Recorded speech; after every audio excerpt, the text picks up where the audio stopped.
ಶುದ್ಧರಾಜ ವಿಶುದ್ಧವಾಣಿ ವಿಶಿಷ್ಟ ವಿಷ್ಣು ವಿಶೇಷ ಶಂಕರ ವಾಯು ಜಲ ಗಗನ ಅನಲ ಅಣು ಓಂಕಾರ ಬ್ರಹ್ಮಾಂಡ ಆದಿಮಧ್ಯ ಅಂತದ ವ್ಯಾಪ್ತಕ್ಕೆ ಸಚ್ಚಿತ್ ಆನಂದ ಆತ್ಮಜ್ಞಾನಕ್ಕೆ ರೂಪು ನೂರರ ಶುದ್ಧ ಚೈತನ್ಯಕ್ಕೆ ನಮೋ ನಮಃ. ಪೂಜ್ಯ ಗುರುಗಳಿಗೆ ನನ್ನ ನಮಸ್ಕಾರಗಳು. ನನ್ನ ಹೆಸರು ಪುಷ್ಪ ಅಂತ. ನಾನು ಬೆಂಗಳೂರಿನ ನಿವಾಸಿಯಾಗಿದ್ದೇನೆ. ಗುರುಗಳೇ, ಕಳೆದ ಬಾರಿ ನಿಮ್ಮ ಬಳಿ ಮಾತನಾಡುವಾಗ ಮೋಕ್ಷಕ್ಕೆ ಏನು ಮಾಡಬೇಕು ಅಂತ ಕೇಳಿದ್ರೆ ನೀವು ತಪಸ್ಸನ್ನು ಮಾಡಬೇಕು ಅಂತ ಅಷ್ಟೇ ಹೇಳಿದ್ರಿ. ತಪಸ್ಸನ್ನು ಹೇಗೆ ಮಾಡಬೇಕು, ಅದರ ರೀತಿ ನಿಯಮಗಳೇನು, ನಾವು ಜೀವನದಲ್ಲಿ ಏನೆಲ್ಲ ಅಳವಡಿಸ್ಕೊಳ್ಳಬೇಕು, ಏನೆಲ್ಲ ದೂರ ಮಾಡ್ಕೋಬೇಕು ಅಂತ ದಯವಿಟ್ಟು ತಿಳಿಸಿ. ಅದ್ರ ಜೊತೆಗೆ ಮೋಕ್ಷಕ್ಕೆ ಮುಕ್ತಿಗೆ ಇರುವ ವ್ಯತ್ಯಾಸವನ್ನು ತಿಳಿಸ್ಬೇಕಾಗಿ ನಿಮ್ಮಲ್ಲಿ ಪ್ರಾರ್ಥನೆ. ಶ್ರೀಮತಿ ಪುಷ್ಪವಲ್ಲಿ, ನಮಸ್ಕಾರ.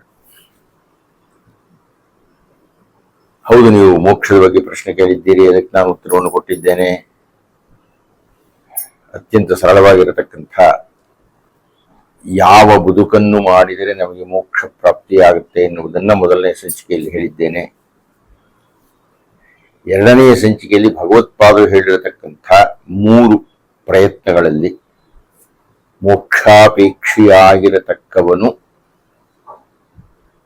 ಅಳವಡಿಸಿಕೊಳ್ಳಬೇಕಾಗಿರತಕ್ಕಂಥ ಜೀವನ ಪದ್ಧತಿಯ ಹಿನ್ನೆಲೆಯಲ್ಲಿ 3 ಸೋಪಾನಗಳನ್ನು ಅವರು ಹೇಳಿದ್ದಾರೆ. ಆದೌ ನಿತ್ಯಾನಿತ್ಯ ವಸ್ತು ವಿವೇಕ ಪರಿಗಣ್ಯತೆ. ಎಲ್ಲದಕ್ಕಿಂತ ಮೊದಲು ಆದೌ ಯಾವುದು ಶಾಶ್ವತವಾದ ಸತ್ಯ, ಯಾವುದು ತಾತ್ಕಾಲಿಕ ಅನ್ನುವುದನ್ನು ಅರ್ಥ ಮಾಡಿಕೊಳ್ಳಬೇಕು. ಅದನ್ನು ನಾನು ಹಿಂದಿನ ಸಂಚಿಕೆಯಲ್ಲಿ ಮಾತನಾಡಿದೆ. ಹಾಗೆ ಮಾತನಾಡಿಕೊಂಡ ಮೇಲೆ, ಹಾಗೆ ಅಧ್ಯಯನ ಮಾಡಿದ ಮೇಲೆ, ಹಾಗೆ ಆ ವಿಷಯವನ್ನು ಅರ್ಥ ಮಾಡಿಕೊಂಡ ಮೇಲೆ ಒಂದು ಸತ್ಯ ನಮಗೆ ಗೊತ್ತಾಗುತ್ತೆ. ಏನದು? ತಾತ್ಕಾಲಿಕ ಎಂದಿದ್ರು ತಾತ್ಕಾಲಿಕವೇ. ಅದು 2 ವರ್ಷ ಇರ್ಬೋದು, 20 ವರ್ಷ ಇರ್ಬೋದು. ತಾತ್ಕಾಲಿಕ ಅಂದ್ರೆ ತಾತ್ಕಾಲಿಕ, ಅದು ಎಂದೆಂದಿಗೂ ಇರತಕ್ಕಂಥದ್ದಲ್ಲ. ಆದ್ದರಿಂದ ನಾವು ಈ ತಾತ್ಕಾಲಿಕ ಸುಖ, ತಾತ್ಕಾಲಿಕ ನಂಟು, ತಾತ್ಕಾಲಿಕ ಬದುಕು ಇವುಗಳಲ್ಲಿ ಯಾವುದೋ ಸುಖವನ್ನು ಅನ್ವೇಷಣೆ ಮಾಡ್ತಾ ಹೋದರೆ ಸ್ವಲ್ಪ ಸುಖ ಸಿಗಬಹುದು, ಆದರೆ ದುಃಖವೇ ಜಾಸ್ತಿ. ಎಷ್ಟು ಕಾಲ, ಎಷ್ಟು ಜನ್ಮಗಳು, ಎಷ್ಟು ಪ್ರಮಾಣದ ದುಃಖವನ್ನು ಅನುಭವಿಸೋದು ಅಂತ ನಮಗೆ ಅನ್ನಿಸಿದರೆ ಆಗ ನಾವು ಮೋಕ್ಷಾಪೇಕ್ಷಿಯಾಗುತ್ತೇವೆ. ಮೋಕ್ಷಾಪೇಕ್ಷಿಯಾಗಿರತಕ್ಕಂತಹವನು ಮೋಕ್ಷಕ್ಕೆ ನಾನು ಹೋಗ್ಬೇಕ್ರಿ ಅಂತ ಅಂದುಕೊಂಡವನು ಈ ಪರಮ ಸತ್ಯವನ್ನು ಮೊದಲು ಅರ್ಥ ಮಾಡಿಕೊಳ್ಳಬೇಕು. ಹಾಗೆ ಅರ್ಥ ಮಾಡಿಕೊಳ್ಳುವ ಮೂಲಕ ತಾತ್ಕಾಲಿಕ ವಿಷಯಗಳನ್ನು ತಿರಸ್ಕರಿಸಿ ಶಾಶ್ವತವಾಗಿರತಕ್ಕಂತಹ ಸತ್ಯದ ಕಡೆಗೆ ಪ್ರಯಾಣ ಮಾಡಬೇಕು. ಆ ಶಾಶ್ವತ ಸತ್ಯ ಅಂದ್ರೆ ಏನು ಅಂದ್ರೆ ಅದೇ ಮೋಕ್ಷ. ಮೋಕ್ಷ ಅನ್ನುವುದೇ ಶಾಶ್ವತವಾದ ಸತ್ಯ. ಆ ಮೋಕ್ಷ ಪ್ರಾಪ್ತಿಯಾಗಬೇಕಾಗಿದ್ರೆ ಈ ತಾತ್ಕಾಲಿಕವಾದನ್ನು ಬಿಡ್ಬೇಕಪ್ಪ. ಇದು ಅಪೇಕ್ಷೆ. ಇದು ಆದೌ ನಿತ್ಯಾನಿತ್ಯ ವಸ್ತು ವಿವೇಕ ಪರಿಗಣ್ಯತೆ ಎನ್ನುವುದರ ತಾತ್ಪರ್ಯ. ಅದರ ವಿಸ್ತರಣೆಯಾಗಿ, ಅದರ ಬಡಾವಣೆಯಾಗಿ, ಅದರ ವಿಶೇಷ ವಿವರಣೆಯಾಗಿ ಮುಂದಿನ ಹೇಳಿಕೆ ಬರುತ್ತೆ. ಇಹಾಮುತ್ರ ಫಲಭೋಗ ವಿರಾಗ ತದನಂತರಂ ಆನಂತರ ಈ ತಾತ್ಕಾಲಿಕ ಶಾಶ್ವತವಾದ ಪರಿಸ್ಥಿತಿಯನ್ನು ಅರ್ಥ ಮಾಡಿಕೊಂಡ ನಂತರ ತದನಂತರಂ ನಮ್ಮ ಮನಸ್ಸು ಈ ಒಂದು ಸ್ಥಿತಿಗೆ ಹೋಗಿರ್ಬೇಕು.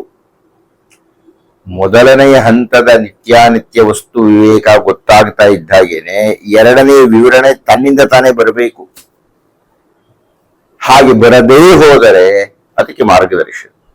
ಇಹ ಆಮುತ್ರ ಫಲಭೋಗ ವಿರಾಗ. ವಿರಾಗ ವೈರಾಗ್ಯ. ವೈರಾಗ್ಯ ಅಂದ್ರೆ ವಿರಾಗ.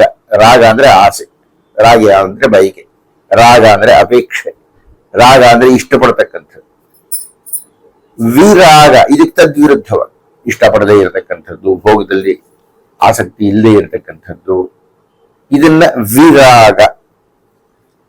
ಬಯಸುವುದಕ್ಕೆ ವಿರುದ್ಧವಾಗಿರತಕ್ಕಂಥದ್ದು ವಿರಾಗ. ತದನಂತರಂ ವಿರಾಗ. ಆ ವಿರಾಗ ಅನ್ನತಕ್ಕಂಥ ಮನಸ್ಥಿತಿ ನಮಗೆ ಬರಬೇಕು. ಯಾವುದರ ಬಗ್ಗೆ ವಿರಾಗ ಬರಬೇಕು? ಇಹ ಅಮೂತ್ರ. ಇಹ ಅಂದ್ರೆ ಈ ಲೋಕಕ್ಕೆ ಸಂಬಂಧಪಟ್ಟಿದ್ದು. ಈ ಲೋಕಕ್ಕೆ ಸಂಬಂಧಪಟ್ಟ ಭೋಗಗಳ ವಿಷಯದಲ್ಲಿ ವಿರಾಗ ಬರಬೇಕು. ಇಹ ಆಮೂತ್ರ ಫಲಭೋಗ. ಇಹ ಈ ಲೋಕದಲ್ಲಿ ನಾವೇನೋ ಒಂದು ಕೆಲಸವನ್ನು ಮಾಡ್ತೀವಿ. ಯಾವುದೇ ಕೆಲಸವನ್ನು ಮಾಡಿದ್ರೂ ಅದಕ್ಕೊಂದು ಫಲ ಇರುತ್ತೆ. ಆ ಫಲದಿಂದ ಭೋಗ ಹುಟ್ಟುತ್ತಲ್ಲ, ಆ ಫಲದಿಂದ ನಮಗೇನೋ ಹಿತವಾದ್ದೋ ಪ್ರಿಯವಾದ್ದೋ ಬೇಕಾದ್ದೋ ಅಂಥದ್ದೇನೋ ಇರುತ್ತಲ್ಲ, ವಿರಾಗ. ಅದಕ್ಕೆ ನಾವು ವಿರಾಗಿಗಳಾಗಿರಬೇಕು. ಆ ಫಲದ ಬಗ್ಗೆ ನಿರಾಸಕ್ತನಾಗಿರಬೇಕು. ಊಟ ಮಾಡ್ಬೇಕ್ರಿ, ಪ್ರಾಣಧಾರಣೆಗಾಗಿ ಊಟ ಮಾಡಬೇಕು. ಇಲ್ಲ ಊಟ ಹೀಗೇ ಇರಬೇಕು, ಈ ರುಚಿಕರವಾಗಿರಬೇಕು, ಇಷ್ಟೇ ಚೆನ್ನಾಗಿರಬೇಕು ಅಂತ ನಾವು ಎಲ್ಲರೂ ಬಯಸ್ತೀವಿ ಹಾಗೆ. ಆದರೆ ಯಾರು ಮೋಕ್ಷಾಪೇಕ್ಷಿಯಾಗಿರುತ್ತಾನೋ ಅವನದನ್ನು ಬಯಸೋದಿಲ್ಲ. ಉದಾಹರಣೆಗೆ ಸನ್ಯಾಸಿಗಳು ಅನ್ನೋದಕ್ಕಿಂತ ಮಠಪತಿಗಳು.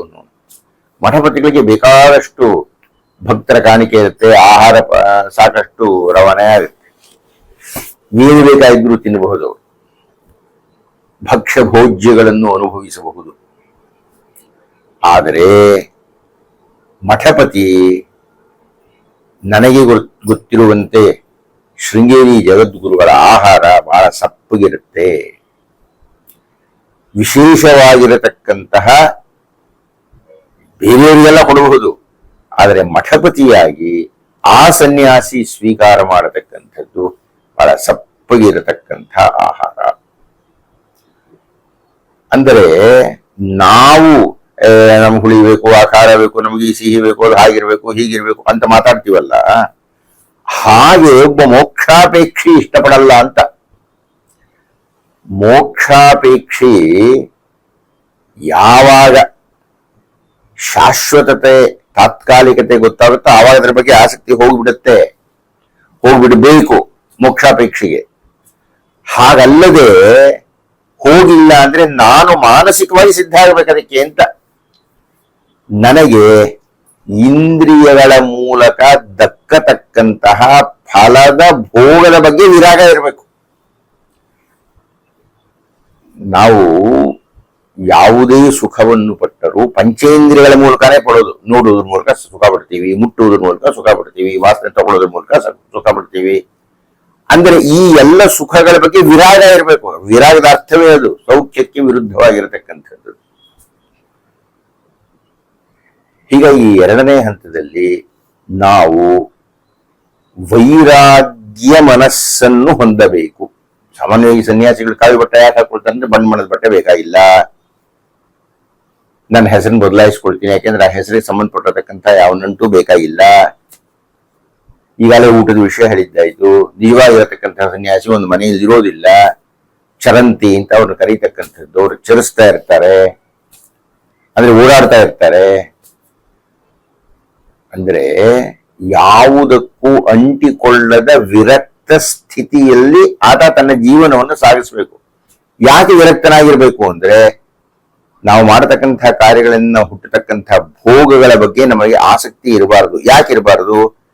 ಅದೆಲ್ಲ ತಾತ್ಕಾಲಿಕ, ಅದೆಲ್ಲ ಶಾಶ್ವತ ಅಲ್ಲ, ಅದು ಮೋಕ್ಷದಾರಿ ಅಲ್ಲ. ಆದ್ದರಿಂದ ಇಹದಲ್ಲಿ ಸಿಗತಕ್ಕಂಥ ಭೋಗದಿಂದ ಮನಸ್ಸು ಮುದಾಗುತ್ತೋ ಇಷ್ಟಪಟ್ಟು ಅದನ್ನೆಲ್ಲ ನಾವು ಬಿಡಬೇಕು. ಅದರ ಜೊತೆಗೆ ಭಗವತ್ಪಾದ ಹೇಳ್ತಾ ಇದ್ದಾರೆ ಆಮೂತ್ರ. ಯಾಕೆ ಸನ್ಯಾಸ ತಗೊಂಡಿದೀಯಾ? ನಂಗೆ ಮೋಕ್ಷ ಬೇಕು ಅಂತ. ಮೋಕ್ಷ ಬೇಕು ಅಂತಲೇ ತಗೊಂಡಿದ್ದೀಯೋ ಅಥವಾ ಸ್ವರ್ಗ ಬೇಕು ಅಂತ ತಗೊಂಡಿದ್ದೀಯೋ ಅನ್ನೋದು ಪ್ರಶ್ನೆ. ಯಾಕೆ ಅಂದ್ರೆ ಸಾಮಾನ್ಯವಾಗಿ ತಪಸ್ಸನ್ನು ಮಾಡಿದಾಗ ಸ್ವರ್ಗಕ್ಕೋಸ್ಕರ ತಪಸ್ಸನ್ನು ಮಾಡೋದು, ಸ್ವರ್ಗಕ್ಕೋಸ್ಕರ ಯಜ್ಞವನ್ನು ಮಾಡೋದು ಇತ್ಯಾದಿ. ಅದನ್ನೇ ಕೃಷ್ಣ ಭಗವದ್ಗೀತೆಯಲ್ಲಿ ಕಾಮಾತ್ಮಾನಃ ಸ್ವರ್ಗಪರ ಜನ್ಮ ಕರ್ಮ ಫಲಪ್ರದಂ ಕ್ರಿಯಾ ವಿಶೇಷ ಬಹುಲಾಂ ಭೋಗೈಶ್ವರ್ಯ ಗತಿಂ ಪ್ರತಿ ಅಂತ ಚರ್ಚೆ ಮಾಡ್ತಾನ. ಅಂದ್ರೆ ಹಲವಾರು ಮಂದಿ ಸ್ವರ್ಗಕ್ಕೆ ಹೋಗೋಣ ಅಂತ ತಪಸ್ ಮಾಡ್ತಾರೆ.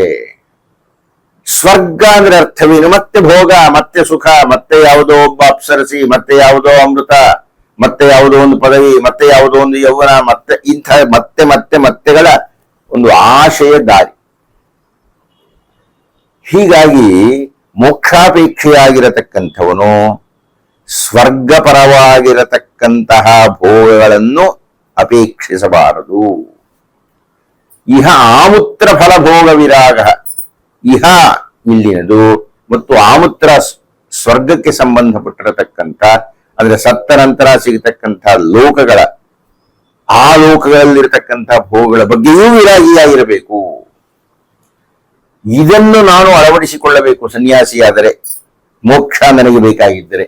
ಅಂದರೆ ಇಹಲೋಕದ ಸುಖಗಳಿಗಾಗಲಿ ಸ್ವರ್ಗದ ಸುಖಗಳಿಗಾಗಲಿ ಯಾವುದೇ ತರಹದ ಸುಖಗಳಿಗೂ ನಾನು ವಿರಾಗಿಯಾಗಿರ್ಬೇಕು, ವಿರಕ್ತನಾಗಿರ್ಬೇಕು, ತಿರಸ್ಕರಿಸಿರ್ಬೇಕು. ಇದು ಭಗವತ್ಪಾದರು ಎರಡನೆಯ ಹಂತದಲ್ಲಿ ಮಾಡತಕ್ಕಂಥ ಉಪದೇಶ. ಇನ್ನು ಮೂರನೇದು ಅದು ಸ್ವಲ್ಪ ವಿಸ್ತಾರವಾಗಿದೆ, ಅದನ್ನು ಮುಂದಿನ ಸಂಚಿಕೆಯಲ್ಲಿ ಮಾತಾಡೋಣ. ನಮಸ್ಕಾರ. ಪೂಜ್ಯ ಗುರುಗಳಿಗೆ ನನ್ನ ನಮಸ್ಕಾರಗಳು. ನನ್ನ ಹೆಸರು ಪುಷ್ಪ ಅಂತ, ನಾನು ಬೆಂಗಳೂರಿನ ನಿವಾಸಿಯಾಗಿದ್ದೇನೆ. ಗುರುಗಳೇ, ಕಳೆದ ಬಾರಿ ನಿಮ್ಮ ಬಳಿ ಮಾತನಾಡುವಾಗ ಮೋಕ್ಷಕ್ಕೆ ಏನು ಮಾಡಬೇಕು ಅಂತ ಕೇಳಿದ್ರೆ ನೀವು ತಪಸ್ಸನ್ನು ಮಾಡಬೇಕು ಅಂತ ಅಷ್ಟೇ ಹೇಳಿದ್ರಿ. ತಪಸ್ಸನ್ನು ಹೇಗೆ ಮಾಡಬೇಕು, ಅದರ ರೀತಿ ನಿಯಮಗಳೇನು, ನಾವು ಜೀವನದಲ್ಲಿ ಏನೆಲ್ಲ ಅಳವಡಿಸ್ಕೊಳ್ಳಬೇಕು, ಏನೆಲ್ಲ ದೂರ ಮಾಡ್ಕೋಬೇಕು ಅಂತ ದಯವಿಟ್ಟು ತಿಳಿಸಿ. ಅದ್ರ ಜೊತೆಗೆ ಮೋಕ್ಷಕ್ಕೆ ಮುಕ್ತಿಗೆ ಇರುವ ವ್ಯತ್ಯಾಸವನ್ನು ತಿಳಿಸ್ಬೇಕಾಗಿ ನಿಮ್ಮಲ್ಲಿ ಪ್ರಾರ್ಥನೆ.